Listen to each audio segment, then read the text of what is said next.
got back from San Antonio. What a great ACTS conference. One of the best we've had, no doubt about it. Over 350 attendees, packed full of information. And yeah, people were wearing hats. I got me a new one, but a lot of information. And I'm going to talk to you about some of the topics. One in particular was the URAR, and I want to share some things with you in just a moment. But Brad Bassi and Hal and I were having a little breakfast meeting, I suppose. And somehow we got to talking about hats, and we talked about heads and the size of who had the biggest head, I guess. And Hal happened to have a hat on. Of course, as you probably know, if you've met or seen Brad Bassi, he's always got a hat on. And so Hal said, you guys try my hat on. So I just want to share real quickly before we get in the meat of things. Brad put Hal's hat on, and boy, it almost went down to his chin, as you could see. It was a little big on him. So then it moved over to my head, and it was big on me too. That may not look like it, but it's big on me too. And so Hal wins. He's got the biggest head, at least between Brad Bassi, Bryan Reynolds, and himself. And then just for fun, we said, Hal, why don't you try on Brad Bassi's hat? And you could see it didn't quite fit at all. It was just kind of up there a little high. So we had some fun with that. I want to thank Wade Jordan, Texas Appraiser. He told me to go to Herb's Hat Shop. You can see Herb's right there. And they took very good care of me down at Herb's. They upsold me significantly. He said, be sure you get at least a 40X, right? And that's the quality of the hat and how long it's going to last you, and take care of it. And so I tried on a 40, and that's what I was getting. And of course, the girl said, well, I don't think it fits just perfect here. So she went and got me another one. What do you think about that? And I'm like, oh, I really like that. Yeah, that's a 100X. So I got upsold, but that's fine. Brad tagged along and helped out with that. So thanks, Brad. Thanks, Wade, for letting me drive your big old dually over there. John Dingman jumped in. Jason Covington was my navigator. And Hal at the last minute said, I want to go. So 5 of us went over to Herb's Hat Shop. And I got me this nice pecan rancher style hat. It was going to be a 5-inch brim, and it felt like I had a house on my head. The young lady said, where are you from? I said, Kentucky. She said, well, it looks okay. You could probably get by with that. If you're in South Texas, you can get by with 5 inches for sure. And we cut me down to 4.5 just to be safe. Enough about hat talk.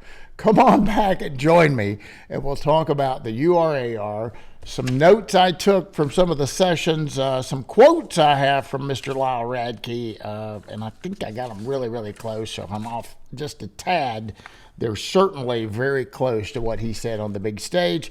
And then my experience teaching the URAR in San Antonio to well over 100 attendees. Come on back and join the conversation. We'll talk all about it.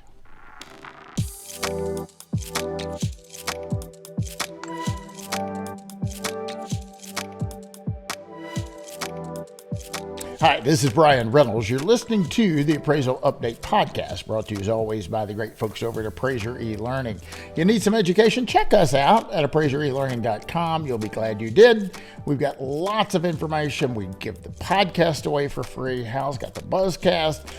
We have breaking news alerts all the time. These are things we give back to the appraisal profession.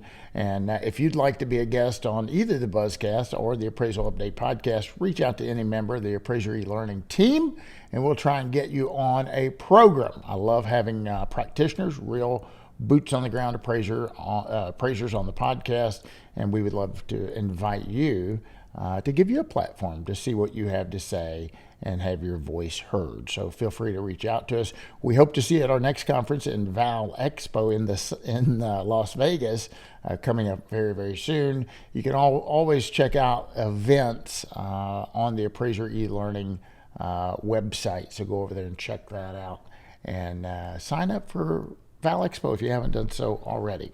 All right, let's get into it. Let me get this big thing off my head here real quick. All right. I taught the Appraiser's Guide to the URAR, and I just want to, I said this during the class. I'm going to say it now too. I've written a lot of. I've only got one, I think the one handy, but I've written a lot of Appraiser's Guide to. This is my course, Appraiser's Guide to Highest and Best Use. I've got Appraiser's Guide to Short-Term Rentals, Short-Term Rentals, Appraiser Guide to the Income Approach, Appraiser's Guide to CYA. And probably more I can't think of off the top of my head, but I did not write Appraiser's Guide to the URAR. I want to make that perfectly clear. I didn't write it, but I am teaching it. And before we really get into some of the issues with this, I want to show you something just right quick. This is, as you know, the URAR. It's the Form 70, right? How many of you know it as the Form 70? Probably know it as the Form 1004, but those are form numbers. The actual name of the form is the Uniform Residential Appraisal Report. And that's what we're going to focus on moving forward, changing our vocabulary up a little bit. And it's hard for me. I get stuck every once in a while too. But the new vocabulary will be calling it a report as opposed to a form, right? But I want to scroll down to the current URAR, take a peek real quick. This is the Form 70 I was talking to you about. Show Freddie Mac a little love once in a while. We always call it the 1004 form. Next time, say, hey, I'll send you a Form 70. See if your client knows what you're talking about. Freddie Mac Form 70 and Fannie Mae Form 1004. Those are just form numbers for the URAR. They're form numbers for Fannie Mae and Freddie Mac. For the designation of this URAR. But what I want you to look at is the date right next to that, right? The March 2005 and the March 2005. What's that mean? Well, what it means is that is when the form that you and I are using every day was most recently revised. March of 2005. We're just past March of 2025. That's a 20-year-old, the most recently revised form that we used is 20 years ago. Do you think you using a 20-year-old form gets you in compliance with the 2024 edition of USPAP? Please say no. Because it doesn't. If you're just checking boxes on that form and filling it out and you don't miss a box, you're not complying with this. And guys, it's your obligation as a practicing appraiser. Oh, there's another Appraiser's Guide too, by the way. Just saw it. You have the obligation to adhere to the current edition of USPAP, which is the 2024 edition, right? So a 20-year-old form probably doesn't get you there. And I noticed somebody in the comments, I made a little video saying it's coming, it's coming. I noticed somebody in the comments said, there is nothing wrong with the URAR, leave it alone. Well, guys, it's outdated. It is. There are things wrong with it. In particular, it's a bad form for you and I to use on a regular basis. I'm going to show you why. Look right here. Are there any physical deficiencies or adverse conditions that affect the livability, soundness, or structural integrity of the property? Yes or no? So you got to check yes or no. If you check no, you describe. But if you check yes, you're done, right? Are there any physical deficiencies? Oh my gosh, guys. If you remember before 2005, they had a little word there. I want the word back. It's not there now. It used to say, are there any apparent adverse conditions? Apparent. Are there any apparent? They took the word apparent out of there. I think that's dangerous for you and I. I want the word apparent back. And when you take this course, Appraiser's Guide to the URAR, you might like some of the language they've added in. Instead of apparent, they say known.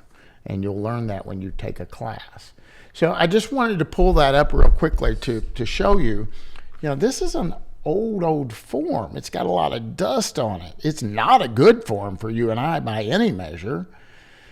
And it needed to be updated or revised, or what ultimately they've decided to do is throw it away. Okay? So the change is coming. We've been talking about that a lot. In my last little video, I put a timed outline up there. And one of the things I showed in the video, and if you haven't seen it, go back and watch it. You can find that on YouTube or probably on our Instagram channel. The policy changes are coming really soon in June. So we'll get policy updates in June from Fannie and Freddie, and we can predict what some of those are with the new requirements that we have to do with the URAR. And I'm gonna give you a little teaser now. There's a few things. If you've watched any of my podcasts, you've kind of been following along. You know, one of them is broadband. You're going to have to say if there is broadband capabilities, and this is high-speed internet. It's not satellite. It's not a phone line. They give a definition of what high-speed is. But you have a question, yes or no, is it available to the subject property site? And I wasn't happy about that when I saw it, but you know, now that I've had time to sleep on it and digest it, it's really not that big of a deal. There is a website available where you can get that information free. I provide those. It's not part of the Fannie and Freddie's curriculum. So I do it on a break, or I put it up at lunch. But I got 3 websites I give you and you need to do your own due diligence and make sure that's giving you what you need to get your job done. But I give you 3 websites that might help you answer some of these questions. So we'll give those to you in an upcoming course. I've got some live courses coming up. We'll be teaching this at Val Expo. Hal just mentioned this in a special edition. And then we have our very first course at the beginning of June, and I'll share that with you in a minute at Appraiser eLearning for a virtual course. I'm teaching these throughout Kentucky, and we'll be hitting Tennessee and probably some other states. So if you'd like for us to come to your city, if you've got a group, let us know. Reach out to Appraiser eLearning and let us know. We can certainly make that happen. I've said I really believe this is probably the biggest change in residential real property appraising, certainly since 2005, and I'm going to say probably ever. You know, one of the things Jason Covington and I were discussing, and you've probably seen him, he's been on my program many times. He's a buddy of mine down in Nashville, practicing appraiser, really good guy. One thing we learned was that about 25 to 30% of appraisers are using mobile out in the field. They're using some sort of data collection. That's great. But that means, yikes, 70% or more aren't. It means they're still using pad and paper out in the field. And I'm just telling you guys, I would encourage you to jump on this like tomorrow and kind of get the hang of it and get used to it. It's easy. You'll catch on quick. It's not the end of the world. I can't see it. You know, we've heard every limiting belief excuse on the planet. I can't see it. What if it's bright outside? What if I drop it, break it? What if what if? What if it works and makes you more productive? Because that's what's going to happen.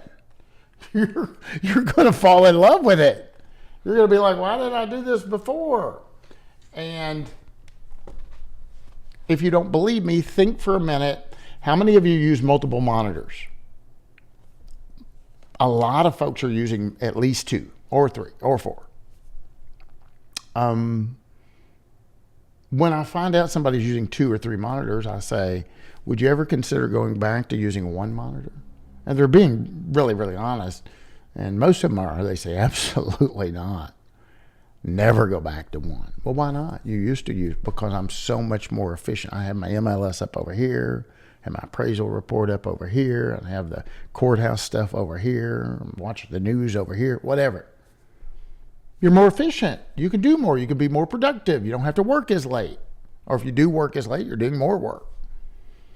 You're going to be the same way about getting mobile out in the field. I strongly encourage you to do that yesterday. Get in the habit of it. Because when this hits, guys, and it's coming, you're not going to have a choice. You're going to have to be able to collect these data points out in the field through a mobile device. So June, they're going to be updating their policy, and I'm going to just show this again. I know, again, I showed it in another broadcast, but for those of you that may not have seen it, I'm going to share it with you again now. So let's look at this. Right here, June 4th, GSE updates, policy updates. And I'm going to put together something on that. So we'll have a class, probably a half-day 4-hour class or so on new Fannie guidelines. And here, September of this year, just a few months, September is going to be here before you know it. We're going to have limited production. I heard the term 10%. I don't know if that's accurate or not. But just imagine if the lender that's sending you business now wants to start doing the limited production, and they're looking for appraisers that can do that, and it's 10%. So 10% of your stuff or more, they may be asking for this. And if you're not ready, if you can't do it, that means you're going to lose 10% of your volume. And somebody else is going to pick it up, those folks that are prepared. And then in January of 2026, broad production. And I'm going to go ahead and just say this now. November 2nd of 2026 is a mandate. You have to do it. Then they'll retire everything in May of 2027. I don't want you sitting here thinking, okay, well, I got till November of 2026, because you don't. In most instances, the market works things out, doesn't it? The market will demand what they want, period. And so I said this before, if you've got lenders that are now utilizing the new delivery mechanism and the old, they got both. Well, the more they get comfortable with the new, they're probably just going to move on over. Just because the drop dead date is November 2nd, 2026 doesn't mean they won't transition completely over in March of 26. And that's the prediction. The prediction is as they get comfortable using this new data set, that's the way it's going to be. Everybody's going to move. So I can't encourage you enough to get prepared. And Fannie's got a free little video on their website. Jump over there, educate yourself, or come and take a class. I would recommend you get as much information as you possibly can. Hal and I went to Fannie Mae headquarters down in Frisco, and went through their training on this. And as Hal says, they've packed 20 hours of education into seven hours CE class. There's a lot of stuff to go over. And the one thing I wanted to make very, very clear when you sign up or when you get prepared to take one of these classes, it's not a policy class. It's not on Fannie Mae policy. And it's not a software class. So we can't answer really those questions.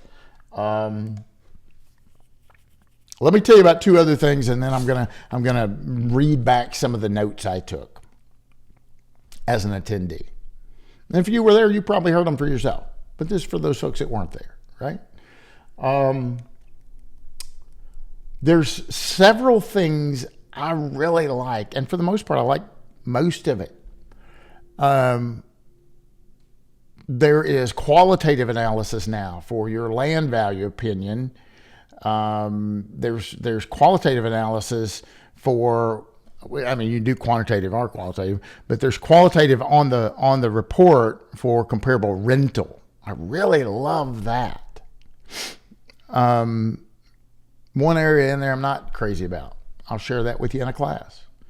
A couple other areas I'm not crazy about. I'll share that with you in a class. One of the other things you're going to have to do is know the distance from the dirt to the front door. What? I got to do that? Yeah, you got to do that. At least for right now. May change.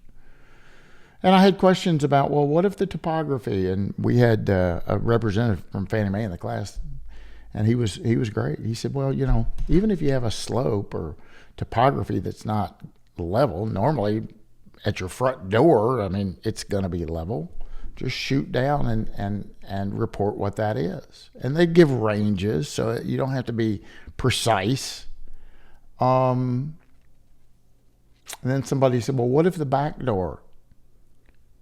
Ladies and gentlemen, it says front door elevation. Front door elevation. Not back door, not side door, front door elevation. Okay, so that's another thing you're going to have to start doing. Is this going to constitute more work? Are you going to be at the property longer? Maybe. You might. And we can't talk about, can I charge more? Can I not charge more? That's between you and your client. I've always had the old philosophy of, more work means more money. The same token, less work might be a little less money. Right? You get paid for two things, in my opinion, as a real property appraiser, as a professional, as an expert in the field. You get paid for two things and two things only. You get paid for your time and you get paid for your knowledge. That's what you have to sell. Okay? All right, let me get to some of the notes I took. Be ready by September. That's my first note. Be ready by September. This broadcast is being recorded in April. It may not come out until the first week of May. That's 4 months to September, guys. 4 months. And 70% of you still use a clipboard or paper in the field, not mobile. Get ready. Be ready by September. My second note. Most definitely be ready by January 2026. And it's recommended to be ready by September, but most definitely be ready by January 2026. The reference guide. And guys, when I've been teaching these live classes, we send an email out with a link to the reference guide, and we say, guys, it's big. You might not want to print it out. Put it on a mobile device, or it's for your use at your office. You don't have to bring that to class. If you want to, you certainly can. And Carol Hayden brought his in a wheelbarrow. He printed on single-sided. I printed mine on double-sided, so it's not quite as thick. But bless his heart, he brought one in. And then I just taught another class, and Alan did the same thing. Alan brought this great big report in. I'm like, oh, guys, I'm sorry. You didn't have to print that out and bring it in. But the reference guide, it's, I think, 365 pages. Might be a little more, a little less, but I think it's 365 pages. That's a lot of paper. It goes through each field. So if you want to self-educate, that's a good way to do it. Jump over to Fannie Mae, Freddie Mac, get the reference guide, go through it. It's going to go through each field. It's very comprehensive. Now, this was a quote from Lyle, and I hope I get it 100% correct. I think I will, but if I'm off, I'm just off barely. So this is either what he said or very close to what he said. Appraisals are not going away. Appraisals are not going away. The way you do them will evolve. Be ready by September. Be ready by September. 4-hour video training on Fannie Mae Freddie Mac's website. That's free, so you can jump over there and get that. Guys, lenders are going to have to be trained on this as well. Lenders have to be trained on this. The underwriters have to be trained on this. The AMCs have to be trained on this. Remember what I said, it's probably this is just me saying it, but it's probably the biggest change in the history of residential appraising. It probably is. Over 90% of appraisals come in at or above the sale price. I have mixed feelings on that. Part of me says, well, if you've got a good agent on both sides, they've done their due diligence. They tried to figure out what the property is worth, what it would sell for. They price it accordingly. Then you got another agent come online and they negotiate and they come to a meeting of the minds and a decision. Stands to reason that their contractual agreement of sale price may be very close to the appraised value. But guys, don't let that sales agreement bias you. You know, you have to be independent, impartial, objective. You can't be biased. And that includes you can't let a piece of paper bias you. And that's a big reason why I don't like us getting the contracts. I know Fannie, Freddie requires you, FHA requires you, USPAP requires you. But don't let that steer you. And I've said for a long, long time, if appraisers are going to just appraise it at the sale price, then we don't need appraisers, and just use the sale price. So your client genuinely wants to know what that property's worth. And so do your job. I was in a class one time, and the gentleman said, well, who am I? I said, beg your pardon? He said, well, who am I? He said, you have a willing buyer and a willing seller, and they both come together and have a meeting of the minds. Who am I to question that? It almost sounded like he's just looking at the contract and using that as a basis, you know. And I went up to him and I said, you, my friend, are the valuation expert. Why would you put credence in the actions of one or maybe two market participants, one, the buyer in this case? Why are you putting more reliance in one market participant when our job is to analyze the actions of the typical market participant? So be careful with that and realize we shouldn't. Sure, you can analyze it. Sure, you can use the subject as a comp for itself, crying out loud. But just don't let it steer you in a particular direction. Here's another note. As far as the software, they will be ready. As far as the software providers, they will, or they need, as far as those software providers, they need to be ready by September 2024. Based on that chart that I showed you earlier, 2024 is when we get into limited production. So the software providers need to be ready by September 2024. I will say this, a software provider said, we've been working with the GSEs since 2019. So this has been, obviously a long, ongoing venture. You've been hearing it's coming, it's coming, it's coming. I've been saying that.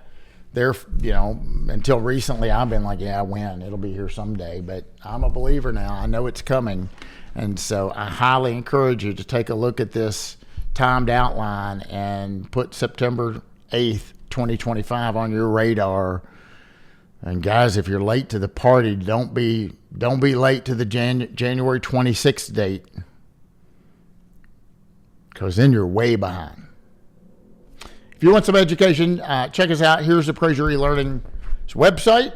And I told you can go to the live events tab to get information about live events. I've got some in-person classes.